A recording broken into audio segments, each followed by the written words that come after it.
La Chine peut-elle construire une vraie voiture de luxe? Alors oui, ils sont clairement très bons pour proposer un excellent rapport qualité-prix et des voitures qui donnent l'impression de valoir plus cher qu'elles ne le sont réellement. Mais quelque chose de vraiment luxueux, capable de rivaliser avec un Range Rover ou même une Bentley, là, je ne suis pas sûr. Mais voici le Yangwang U8, et c'est la Chine qui montre ses muscles en disant « Et l'Europe, regardez ce qu'on sait faire ». Il est bourré de technologie et recouvert de cuir en abondance. Il y a une tonne de fonctionnalités pour vous faciliter la vie et même pour que ça sente meilleur à bord. On en reparlera plus tard. En plus, apparemment, cette voiture peut faire des choses qui pourraient vraiment vous surprendre. Et attendez qu'on parle des performances, parce que disons simplement qu'il y en a beaucoup. Mais à plus de 130 000 livres sterling, est-ce trop cher pour une voiture chinoise? Je pense que oui. Mais peut-être que je vais découvrir que je me trompe. Je suis Matt Watson, et vous regardez CarWow. Le U8 affiche des performances complètement folles. 1200 chevaux et 1280 Nm de couple.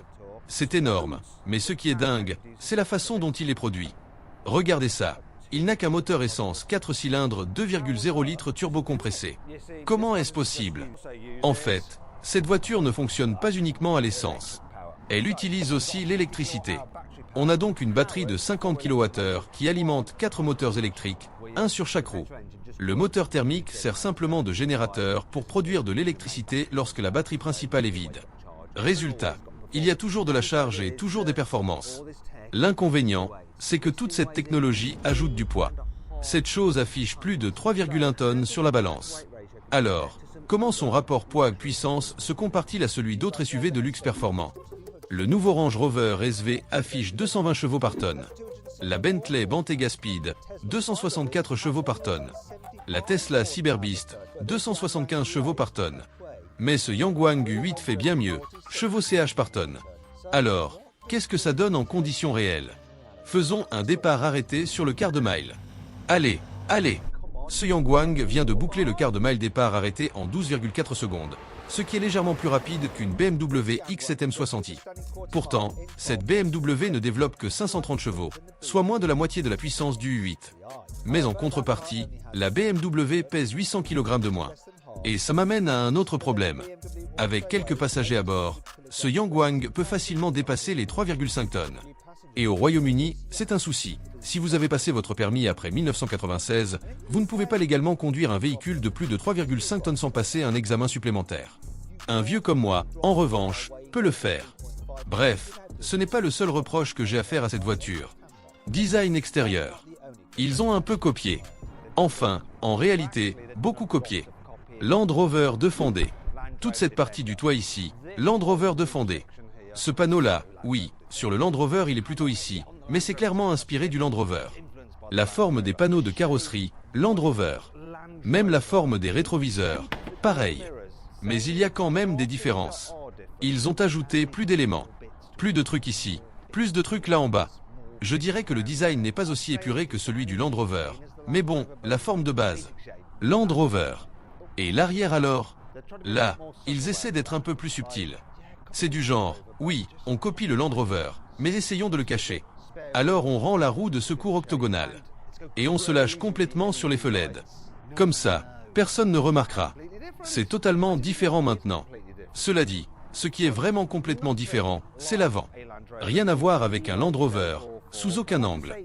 J'aimerais dire que c'est totalement original avec tous ces feux un peu délirants. Mais non. Pourquoi? Ces feux, Nissan Juke. Toute la face avant, Citroën DS. Est-ce que ça me dérange? Non, pas du tout. En revanche, il a clairement de la présence. Et attendez de voir l'intérieur. La forme de la planche de bord est clairement inspirée de Bentley, et peut-être aussi un peu de Mercedes. Mais, comme chez ces marques, la qualité perçue ici est vraiment élevée. Le cuir est superbe, vraiment très agréable. Les boutons sur le volant donnent une impression haut de gamme. Les molettes rotatives pour changer les modes de conduite sont très solides, très qualitatives. Pareil pour les commandes, les palettes, le volant, tout ce que l'on touche a une vraie sensation de luxe. Vraiment très bien. Oh, si vous vous demandez d'où vient ce bruit, c'est parce qu'à Dubaï ils aiment toujours avoir des vitres teintées. Du coup, ça fait un peu de bruit quand on baisse la vitre. Sinon, ça ne le ferait sans doute pas, car ces vitres sont à double vitrage. C'est du verre feuilleté insonorisant à double épaisseur. Ici en bas, on a un chargeur sans fil avec une puissance de 50 watts. Il y en a deux, garnis d'Alcantara. Le toit est aussi habillé d'Alcantara. Tout respire le raffinement. Ici, vous avez bien sûr un réfrigérateur. Là en bas, encore du rangement. Et ici, quand vous appuyez sur ce bouton, vous trouvez de petits parfums spéciaux qui se diffusent selon l'ambiance choisie, pour envoyer de bonnes odeurs par les aérateurs. Côté rangement, on a une boîte à gants doublée de feutre. En revanche, les bacs de porte, je pense que les objets risquent d'en sortir lors de fortes accélérations, car ils ne sont pas très profonds. Le système d'infodivertissement et l'écran numérique du conducteur, évidemment chinois oblige, sont bourrés de technologie, avec de nombreux menus à parcourir. Il y a aussi ces commandes rotatives pour passer d'un mode de conduite à l'autre. À côté de l'écran du conducteur, on trouve un petit panneau de commande tactile pour des fonctions comme les phares, le système hybride ou l'affichage tête haute. Oh, et l'écran central aussi. Je viens de le passer en mode sport. Regardez la vitesse affichée, c'est ultra réactif. Oui, il faut passer par l'écran pour régler la climatisation. Il n'y a pas de bouton physique, mais on peut le configurer et balayer rapidement les différents menus. Il y a aussi de solides interrupteurs à bascule, pour les modes de conduite, le blocage de différentiel et ce genre de choses. Et on dirait qu'il y a de la musique qui se lance. Je ne sais pas ce que ça voulait dire, mais l'écran s'est éteint. J'ai l'impression d'être dans un spa. Et bien sûr, le passager a aussi son propre écran pour s'amuser. Oh, regardez, on a un grand toit vitré. C'est sympa. À l'intérieur, ça fait vraiment premium. On a clairement l'impression d'être dans une voiture qui coûte plus de 100 000 livres sterling. Et en plus, il y a énormément de technologie à bord. Et qu'en est-il des passagers, alors? Eh bien, c'est tout aussi luxueux qu'à l'avant. On retrouve les mêmes équipements, aucun compromis ici à l'arrière. Le même cuir, prolongé jusqu'en bas. Les mêmes tapis bien épais et doux. Et puis l'espace. Regardez, j'ai énormément de place. Je n'ai pas besoin de plus d'espace. Regardez, regardez, regardez, beaucoup de place.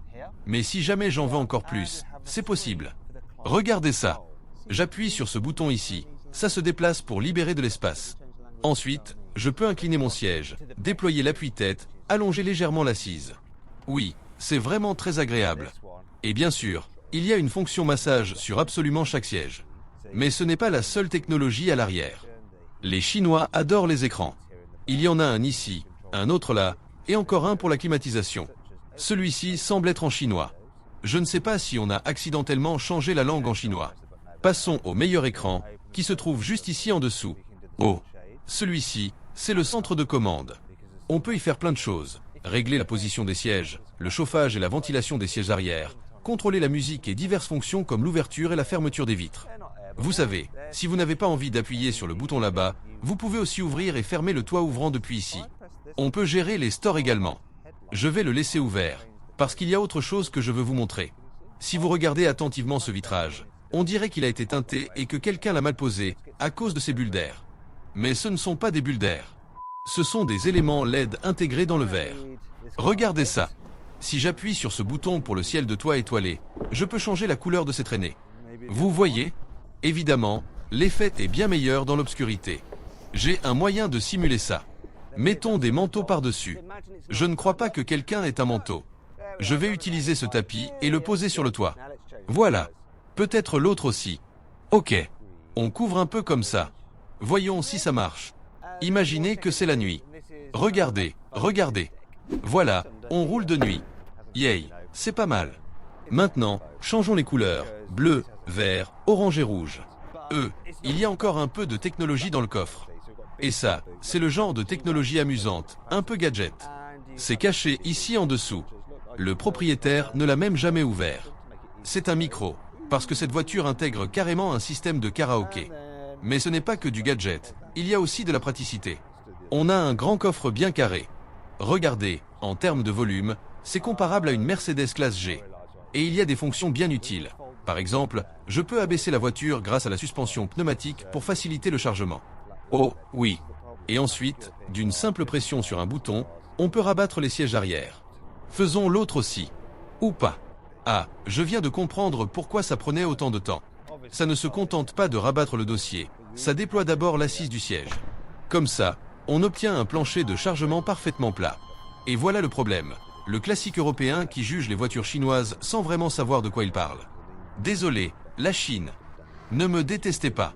J'aimerais bien venir vous rendre visite un jour. Oh, et regardez, évidemment, sur une voiture comme ça, on a des portes à fermeture assistée. Mais il y en a même ici à l'arrière. Et maintenant, la suspension se relève toute seule parce que j'ai fini de charger, donc tout va bien. Malin. Vous savez quoi? Je viens de réaliser à quel point j'ai été complètement idiot, parce que je n'avais même pas besoin d'appuyer longtemps sur les boutons. Il suffisait d'en presser un, et tout se faisait automatiquement. J'étais trop occupé à appuyer frénétiquement pour la faire monter, descendre, monter, descendre. Je ne comprenais rien parce que je ne voyais pas l'assise des sièges bouger. Espérons que je pourrai m'en remettre. De toute évidence, ce Yangwang est bourré de technologie, même si certaines fonctionnalités demandent un petit temps d'adaptation. Mais combien tout cela coûte-t-il? Les voitures chinoises ont tendance à être beaucoup moins chères que leurs concurrentes occidentales. Par exemple, la maison mère de Yangwang, BYD, vend actuellement l'une des voitures électriques neuves les moins chères du Royaume-Uni, la Dolphin Surf à 19 000 livres sterling. Mais ce U8 est un cas un peu à part. En Chine, il coûte l'équivalent de 120 000 livres sterling, et une fois importé en Europe ou au Royaume-Uni, son prix dépasse largement les 130 000 livres sterling. Alors oui, c'est peut-être moins de la moitié du prix d'une Rolls-Royce Cullinan, mais on n'est pas très loin d'un Range Rover SV ou d'une Bentley Bentayga d'entrée de gamme. Du coup, ce U8 doit absolument offrir les sensations d'un véritable SUV premium à la conduite. C'est qui tout double. Dès les premiers mètres, on sent que cette voiture a été conçue avec le luxe en tête. Elle est très silencieuse. On n'entend quasiment rien de ce qui se passe à l'extérieur. Et puis, il y a le confort. Voilà un ralentisseur. Elle devrait l'avaler sans problème. Elle est lourde, mais elle a aussi une suspension pneumatique. Oh oui, bien douce. Cela dit, parfois, les voitures chinoises manquent un peu de finesse sur les bosses plus compliquées, notamment les petites irrégularités à haute fréquence. Justement, il y en a ici. Et en fait, c'est plutôt pas mal. Mieux que ce à quoi je m'attendais. La suspension n'est pas aussi flottante qu'une Bentley, et clairement pas au niveau d'une Rolls-Royce, mais pour le prix, c'est tout à fait correct. Compte tenu de ses 1200 chevaux, la réponse à l'accélérateur est assez progressive. Je ne me sens pas intimidé. Bon, je suis en mode confort. Peut-être que ça changera en mode sport. Il y a aussi un mode éco. Je ne devrais pas y aller. Je ne roule pas vite de toute façon. Je rampe à peine à 30 km/h. La direction fait ce que font beaucoup de voitures chinoises. Elle paraît un peu déconnectée. Ce n'est pas catastrophique. Allez, une petite accélération ici. Oh, tiens. Nom d'un chien. Il y a un léger délai, puis ça part d'un coup, et ensuite il faut freiner rapidement, et là on sent le poids de la voiture. Ok, voilà un bout de route dégagé. Je passe en mode sport. Voilà, sport. J'écrase l'accélérateur. On sent que la voiture est lourde, mais la façon dont elle se déplace est assez impressionnante. Je recommence. Ouah, elle a tendance à se cabrer comme ça et à perdre de l'adhérence à l'avant, parce que le nez se lève. Oh là là, encore une fois. Apparemment, cette voiture peut flotter. Donc un peu d'eau comme ça, aucun souci. D'après Yangwang, le U8 peut flotter pendant environ 30 minutes et utiliser ses roues comme des pagaies pour avancer à la vitesse impressionnante de 2 km/h. Bon, évidemment, c'est uniquement pour les situations d'urgence. Vous ne pouvez pas traverser la Manche ou faire un truc aussi idiot. Mais cette voiture a d'autres gadgets qui pourraient être réellement utiles, à condition d'arriver à les faire fonctionner. Comme c'est une grosse voiture, se garer peut être compliqué. Mais on a des caméras à 360 degrés. Regardez. Et aussi le stationnement automatique. Comment ça marche? Ah, se garer. Ne pas. Oh, message de confirmation. D'accord. C'est en chinois. Je n'ai aucune idée de ce que je viens d'accepter. Comment on fait ça? Stationnement automatique. Confirmé. Ah, c'est ça qui confirme. Est-ce que ça va marcher ou pas? On réessaie. Stationnement. Je veux cette place-là. Celle-là. Ça a l'air un peu bugué. Est-ce que ça va marcher? Non. Allez, dernière chance. Oh, celle-là. Est-ce qu'il est content? Il commençait à le faire et puis j'ai paniqué. Voilà. Voilà. Voilà. C'est parti. C'est parti. Prêt. Est-ce qu'il va se garer bien au centre? Il va le faire. Allez. Il panique. Stop maintenant. Stop. Tu dois t'arrêter maintenant. S'il te plaît, arrête. Oh, c'est fait. Il l'a fait. Regardons ça. Oh mon Dieu. Attendez, laissez-moi vérifier. C'est n'importe quoi. Donc de là à là, c'est la largeur de la pointe de ma chaussure. Il n'y a aucune chance qu'il ait fait exactement la même chose de l'autre côté. Allez, voyons voir. Oh non, il ne l'a pas fait. Il y a 1 centimètre d'écart. C'est nul. Voiture pourrie. N'en achetez pas une. Horrible. Je plaisante, bien sûr. Mais est-ce que tout cela prouve que la Chine a enfin réussi à construire un véritable SUV de luxe? Eh bien, sur le papier, oui. Ce Yangwang offre même plus de technologie qu'un Range Rover ou une Bentley. Il est aussi bien plus puissant, attire davantage les regards, et surtout, il coûte moins cher. Alors, qu'est-ce qui pourrait ne pas plaire? Eh bien, le nom, pour commencer. Une bonne partie des acheteurs de voitures de luxe achètent aussi un badge. Et désolé, mais je ne pense pas que Yangwang aura un jour le même prestige qu'une Bentley ou un Range Rover. Ou peut-être que c'est juste mon côté britannique. Cela dit, il y a quelque chose dans la façon dont cette voiture se conduit qui dégage réellement une sensation de luxe. Je ne pense pas que, si vous êtes à la recherche d'un grand SUV luxueux avec de bonnes performances, vous serez déçu par celui-ci. Et tout comme elle a fait avec moi, elle pourrait bien vous surprendre.